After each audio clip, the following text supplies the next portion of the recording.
Ok, pessoal? Boa noite. Vamos dar início aqui à nossa aula de hoje.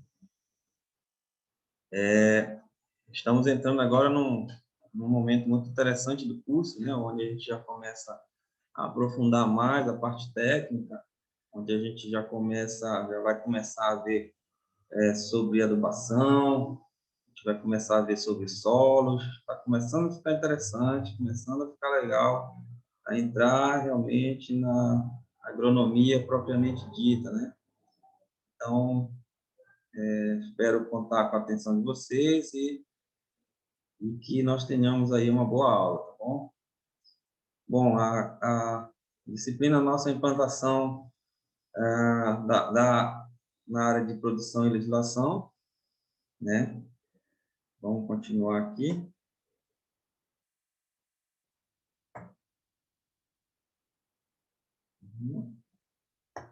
Só um minuto. Opa, passou. Bom,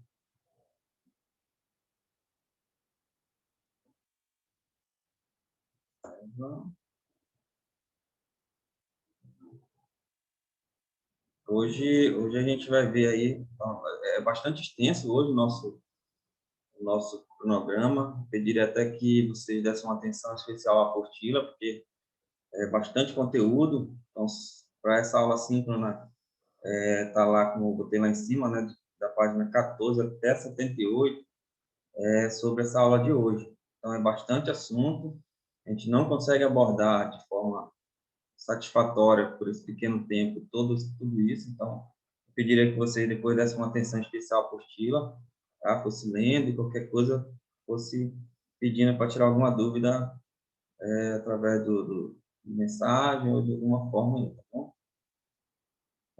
Tema 1 aí, ó, identificação do local e análise das condições da implantação do pomar. Tema 2, dimensionamento da área e medição. E tema 3, muito importante esse tema, que é a coleta de solo e água para análise laboratorial, tá bom? Bem, essa disciplina ela é muito importante à medida que ela vai já começar a dar uns nortes para a gente, né, de informações importantes que a gente precisa saber quando a gente vai iniciar o plantio ou iniciar um pomar, né, uma nova área de plantio. É muito interessante. Então, essa abordagem nesses temas, eles vão contribuir muito com vocês e são coisas que vocês vão usar a vida toda, entendeu? Daqui para frente, enquanto vocês forem técnicos, estiver atuando na área, vocês vão precisar desse conhecimento para poder implantar novas áreas. Então, a gente já começa aqui um ponto muito interessante que levanta, né, com relação à escolha do local e as condições de implantação do pomar. O primeiro tópico aí é mercado consumidor. Então, para a gente pensar na instalação de um plantio, de um pomar, a gente já precisa saber, né, para quem eu vou vender, aonde tem mercado, se esse mercado está longe ou está perto, de onde eu estou produzindo, porque tudo isso vai influenciar no final, no preço, na qualidade do produto, né, se eu vou conseguir vender ou não. Então, o primeiro ponto é saber sobre o mercado consumidor. Depois vem as condições climáticas, né? Que cultura eu vou plantar? Que fruta eu vou cultivar? É melancia? É maracujá? É acerola? Meu clima aqui é bom? É tranquilo para essas culturas? Ou faz frio demais? Ou é quente demais? Ela tolera ou não? Então, essas coisas todas são importantes para a gente decidir aonde vai implantar o pomar. Topografia, a gente vai abordando depois mais detalhadamente também. Então, identificação e dimensionamento do local, tudo isso a gente vai ver. Condições edafoclimáticas. Edafoclimática quer dizer são relacionados a clima e solo. Manejo e conservação do solo, muito importante também. A gente vai ver algumas técnicas que a, vão ajudar a gente a conservar esse solo. Utilização de mão de obra capacitada. e segurança no trabalho são os itens que a gente deve ter atenção especial, tá? Então, como a gente estava falando sobre o mercado consumidor, então eu tenho que saber a proximidade do meu mercado, se tá perto, se a minha cultura ela tolera esse tempo de transporte, entendeu? Então, tudo isso a gente tem que observar antes de iniciar o plantio, né? Então, são condições que eu tenho que saber. Por exemplo, as demandas regionais, se é estadual, se é nacional, se eu vou ter que mandar para fora, se é internacional. Então, tudo isso tem que ser abordado antes do plantio, né? Tem que ser um questionamento que deve ser feito antes de começar a plantar.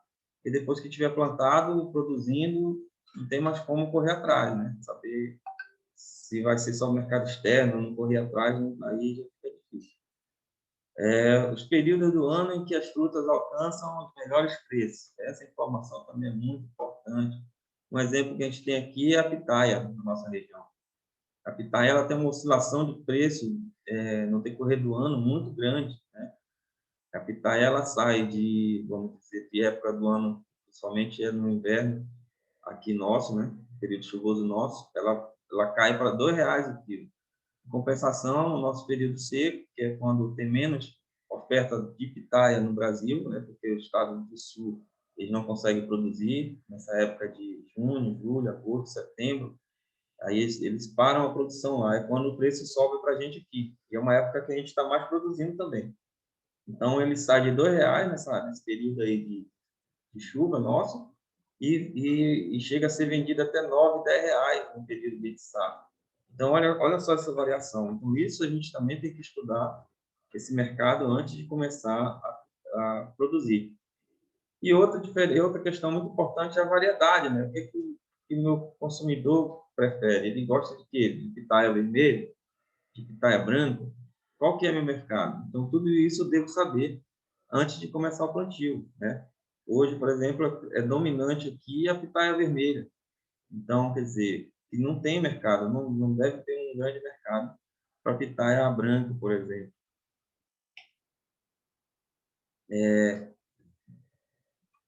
Outras dicas importantes, né? A distância do pomar ao centro de consumo. Isso é muito importante, porque quando eu falo aí embaixo na acerola, de exemplo, a perecibilidade do fruto, a acerola se encaixa bem nisso.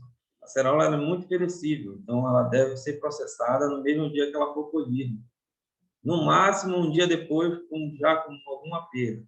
Então, se eu tenho esse meu pomar muito distante de onde eu vou comercializar, isso é problema. Então, por isso que aqui a gente não vê plantio de acerola, vindo acerola de lugares muito distantes, porque ela não aguenta a viagem, a não ser que eu trabalhe com um veículo refrigerado, mas aí já encarece, já tem várias questões que não vão fechar essa conta. Então, onde eu vou estabelecer meu pomar é uma pergunta que eu tenho que fazer para saber aonde eu vou vender, para saber se compensa levar, se vai dar para levar, se o tempo é viável, né? Se a minha fruta não vai estragar antes de chegar lá.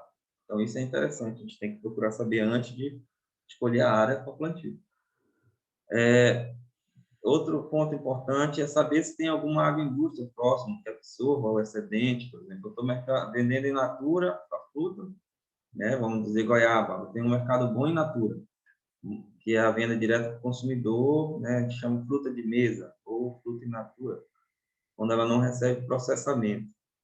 E aí eu tenho um excedente de produção, ou as goiabas menores, o meu consumidor não quer absorver, eu estou sobrando goiaba. Então, se eu tiver uma agroindústria próxima, isso vai me ajudar muito, porque o meu excedente, frutos menores, fruto com uma qualificação não muito boa, a fábrica absorve, porque a fábrica ela vai esmagar tudo, processar, né, e transformar em polpa. Então, é um cuidado que a gente tem que ter também. Aqui só uma observação, né, que o cooperativismo e o associativismo eles estão bastante presentes na fruticultura como forma de organização de fruticultores para acesso aos mercados consumidores.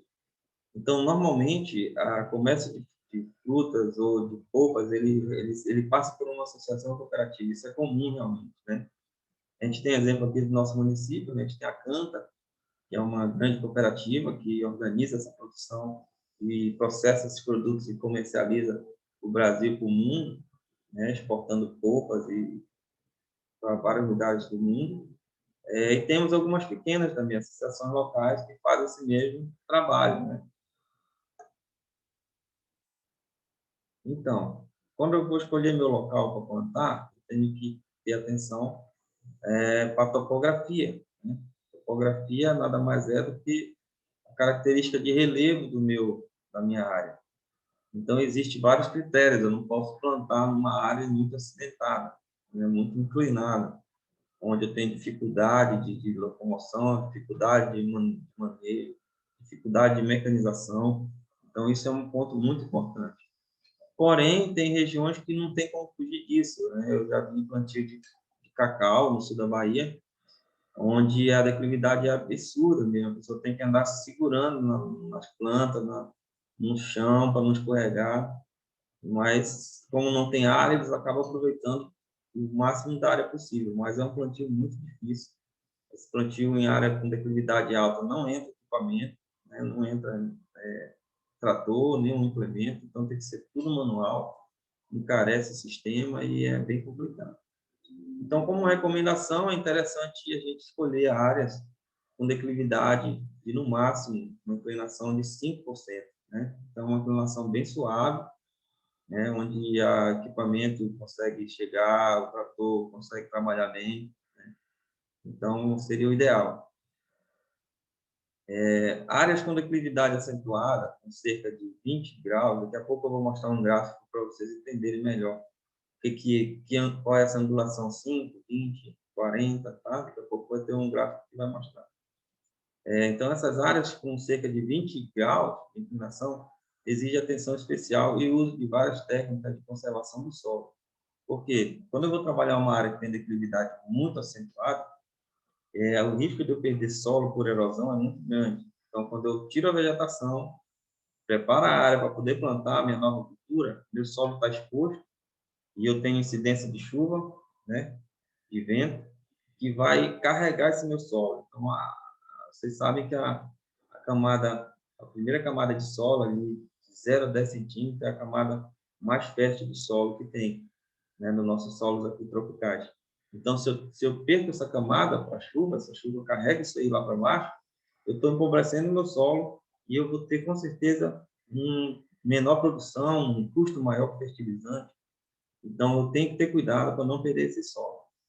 E existe várias técnicas, né? Como plantio em meia encosta, ou seja, não vai chegar lá no topo, tu vai pegar do meio para baixo. Curva de nível é outra técnica muito interessante, a gente vai ver daqui a pouco alguma imagem. Construção de terraços, né? Fazer barricada mesmo ao longo do plantio em nível para segurar, cortar a velocidade da água da chuva. Então, e também reter o solo que ela vai carregando, ela vai quebrando, vai diminuindo a velocidade e vai deixando o solo na encosta mesmo, né? Além de cobertura morta, que é a proteção do solo com alguma cobertura normalmente vegetal, tá?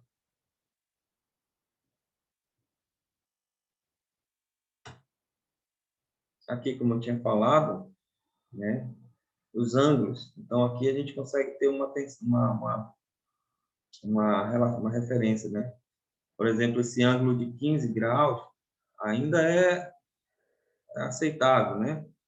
Então, imagina um pouco abaixo dele aqui, se tivesse outra linha, ela seria mais ou menos ali os 5 a 7 graus que a gente falou que é o ideal. Então, vê que a inclinação ela é bem menor. Agora, olha lá o que diz a lei. Declividades acima de 45 graus, topos de morro são áreas de preservação permanente, APPs, e não deve ser cultivada conforme a legislação.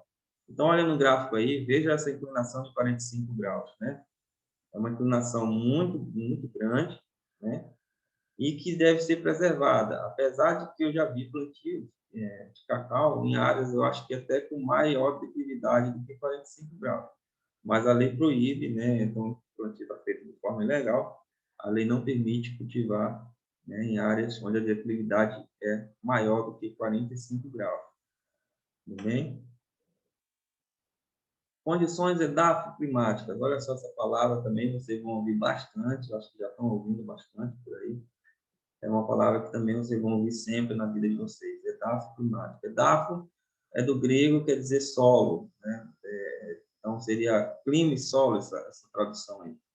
Então, condições de edafo climático são condições de clima e de solo que eu tenho que observar, né? São definidas por fatores do ambiente, como o clima, o relevo, a litologia. Litologia é estudo de rocha, né?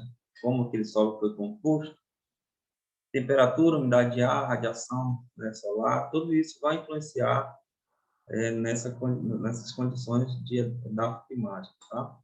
Sol, vento, precipitação, né, que é chuva, tudo isso influencia.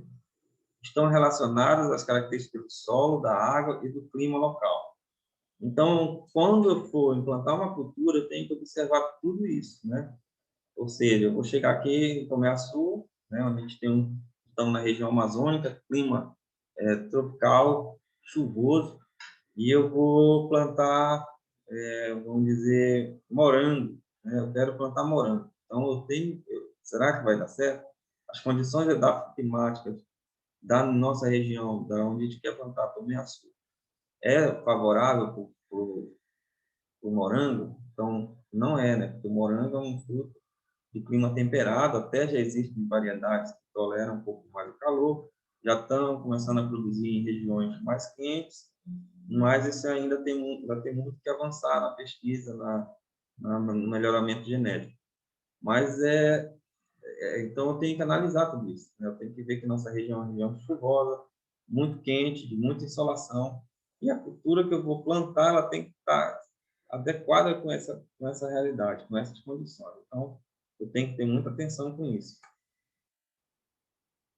Então, como eu já havia falado, né, existe frutíferas de clima temperado, né, são frutíferas de clima mais frio, né, que se desenvolve melhor, precisa de um clima mais ameno, de temperatura baixa. Algumas só florescem depois que ela estressa a um nível crítico, né, devido à temperatura, e aí quando começa a esquentar, ela vem fora com força.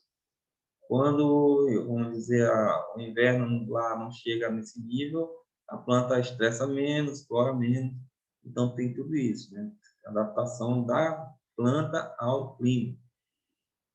Temos as frutíferas de clima subtropical, né? Já é uma frutífera que já tolera um pouco mais o calor, né? Já se desenvolve melhor no clima mais quente. Então, também é um outro tipo. E temos as frutíferas tropicais, né? Que é que tolera bem bastante temperatura, bastante umidade, né? Então, que é o nosso caso aqui das nossas frutas. Olha aí alguns exemplos, né, de frutas, ó, frutíferas de clima temperado, necessidade de frio com temperaturas menor ou igual a 7,2 graus Celsius, né? Como eu falei, ela precisa ter frio para ela poder estressar e florar. Alguns exemplos é pessegueiro, macieira, videira, né, ameixeira. Então, tudo isso são exemplos de frutas, né, de clima temperado, que necessitam de bastante frio. Frutíferas de clima subtropical, né, já tem menor resistência a baixa temperatura, ou seja, ela já sente mais o frio, se esfriar, ela já sente bastante, já paralisa o crescimento, já não desenvolve, né? Ela tem necessidade de temperaturas um pouco maiores, tá? Média de 15 a 22 graus Celsius, tá? As principais frutíferas de clima subtropical são plantas cítricas, né? Abacateiro, caquizeiro, jabuticabeira, são alguns exemplos. E temos as de clima tropical. Não toleram temperaturas baixas, necessitam de temperatura média anual entre 22 e 30 graus, que é a nossa realidade aqui, né? Da nossa região. As principais frutíferas de clima tropical são bananeira, cajueiro, abacaxizeiro, mamoeiro. Pode ver que todas essas espécies a gente encontra com facilidade aqui na nossa região, né? Ainda falando sobre clima, a gente vai para a precipitação, que nada mais é que o volume de chuva que uma região recebe, né, em média, ou a gente pode trabalhar por ano, mensal, entendeu? Então, precipitação é a quantidade de chuva daquela região. E essas imagens que vocês veem aí, são imagens de pluviômetro, que é o equipamento que vai mensurar, né, que vai medir a quantidade de chuva. São equipamentos simples, eu aconselho que todo produtor tenha na sua propriedade, né? Eu tenho na minha lá, eu tenho já dados de 5 anos da minha propriedade, onde eu anoto toda a chuva, né? Meu funcionário está treinado para isso. Ele, todo dia de manhã, ele vai no pluviômetro, verifica quanto choveu e anota uma planilha que a gente tem lá. Então, é importante essa informação, porque a gente vai criando um histórico de chuva e precipitação da nossa região, do nosso sítio, ou da fazenda onde vocês vão trabalhar, ou do cliente onde vocês vão atuar. É sempre bom ter um pluviômetro instalado na fazenda, tá? A umidade relativa do ar também é importantíssima, né? Principalmente quando a gente pensa em doença. Então, quando eu tenho uma associação de doença associada perdão, de temperatura alta associada a uma elevada umidade, eu tenho um clima muito favorável, principalmente a fungos. E isso é complicado. Então, a gente também tem que ter atenção com relação à umidade relativa do ar. Aí são alguns aparelhos que medem essa umidade, tá? Vento também é outro problema seríssimo, né? O vento, ele retira a umidade do local, né? Você pode ver que se a gente pôr uma roupa para secar numa varanda na sombra, e se tiver vento, ela seca muito rápido. Se for um local que não ventila muito, ela demora mais tempo para secar. Porque o vento ele acaba levando a umidade, ele fica carregando a umidade todo o tempo.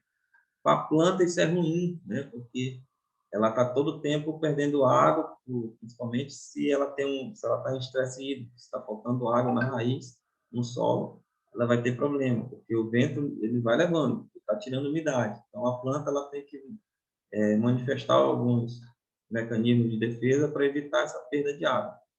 Mas o vento é um fator que a gente deve considerar quando for plantar, né? Existe técnica de quebra-vento. Aí eu botei essa figura só para vocês terem uma noção, né? Mas só para ilustrar. E a gente tem as técnicas, né? Por exemplo, de quebra-vento. Pode ver aí um paredão verde, onde o produtor ele fez um paredão justamente para diminuir o efeito do vento, né, na lavoura dele, na plantação dele. Então, isso é uma técnica muito usada, que a gente usa bastante. A gente normalmente usa bananeira, usa algumas árvores de porte médio, como o ingá.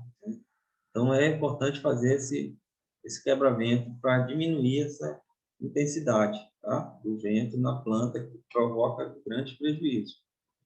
Olha, vou até pular aqui para mostrar essa foto. Aqui é uma característica comum de local onde tem vento muito forte. Ele acaba fazendo um dessecamento da ponteira da planta. Aí é uma planta de cacau que está sofrendo bastante com vento, e ela acaba, a gente chama de emponteiramento, né? Ela tá estressada e ela acaba perdendo as folhas da ponta, a gente chama de emponteiramento. É um problema sério, tá? Aqui algumas vantagens do quebra-vento, né? Ajuda na conservação da umidade do solo, como eu falei, né? Diminui a erosão pelo vento, evitam quebra de ramos, flores e frutos das plantas que a gente está cultivando, ajuda a diminuir a evapotranspiração da planta, foi o que eu falei, o vento está tirando umidade todo o tempo. Então, se ele está tirando umidade, a planta tem que repor essa umidade. Então, ela vai pegar a água do solo, mas ela fica nessa troca constante, porque tem muito vento. Então, quando eu faço uma barreira, um quebra-vento, eu diminuo essa necessidade de estar trocando água, entendeu? Com o sistema. Então, é muito importante. Podem servir também os quebra-ventos como uma barreira para a entrada de patógenos, né? Ou seja, de doenças.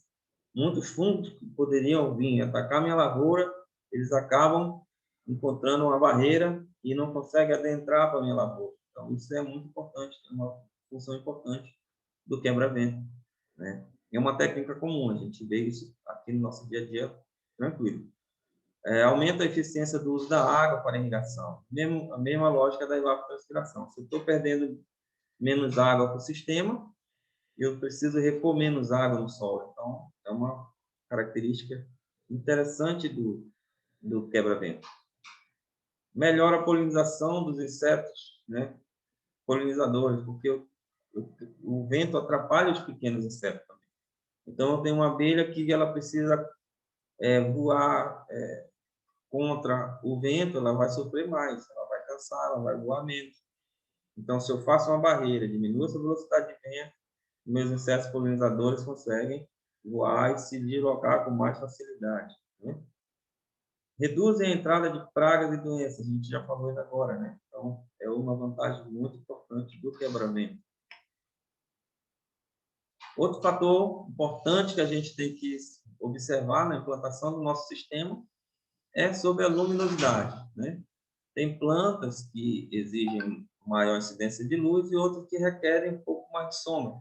Então, eu tenho que conhecer a minha planta, a cultura que eu vou cultivar para poder definir. É uma planta que gosta de sol? É uma planta que exige menos insolação? Né? A gente pode citar alguns exemplos, como o cacau, por exemplo. O cacau é uma planta que ele necessita de uma certa sombra para ter um desenvolvimento melhor. Então, ele tem que ser plantado normalmente com alguma cultura que faça a sombra, né, e que proteja esse cacau. Exemplo de cultura que não tolera sombra. A acerola é uma delas. A acerola ela gosta bastante de sol, então quanto mais sol melhor, né, e água, e ela produz bastante. Então existe essa diferença, a gente tem que ter essa atenção.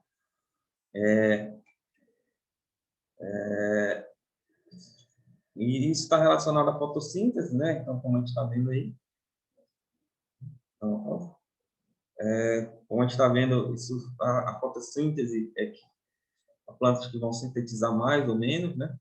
Então, tem essa questão também.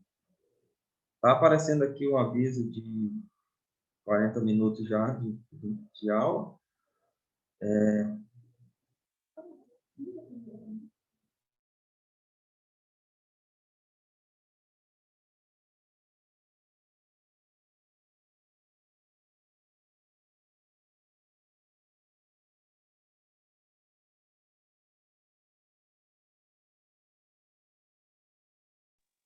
Então, pessoal, a gente vai... É bom que parou certo aqui no momento interessante. A gente vai entrar em solo, a gente acabou de falar de clima, né? Agora a gente vai entrar na parte de solo. O sistema pediu para a gente dar uma parada para salvar o vídeo e a gente recomeça daqui a pouco, tudo bem? Em 5 minutos. A gente já retorna. Obrigado, vamos voltar já já.